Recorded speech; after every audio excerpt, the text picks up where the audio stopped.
آقای استاربورگ، باید مسیرمون رو به سکاندارا بگم. برگرد بیا اینجا. چرا اون قیافه ناراحته به خودت گرفتی؟ قادر به مبارزه با مودیک نیستی؟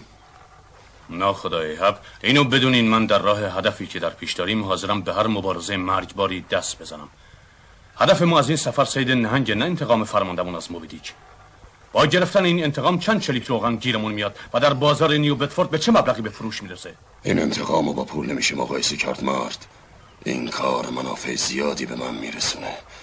به اینجا کینه داشتن به حیوانی که صرفاً به خاطر غریزه کاری رو کرده کفرآمیزه.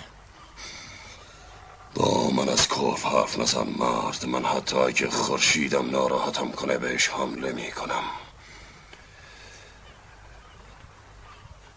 گوش کن استاربورگ، تمام اشیاء مرئی فقط نقاب‌های بی‌دوامی هستند. بعضی ها مرموزن، ولی توضیح این چیزا بحث نحوه خلق موجودات رو به میان میکشه. کشتن نهنگ سفید وظیفه منه. اون گیجم کرده، ولی اون چیزی جز یک نقاب نیست. تنفر اصلی من از چیزیه که در پشت این نقابه. چیز خبیثی که از بدو خلقت انسان بشر رو ترسونده و اونو به دعوا داشته.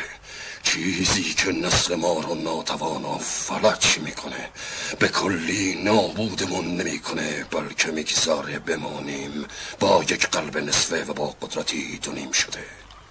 خدا هممونو حفظ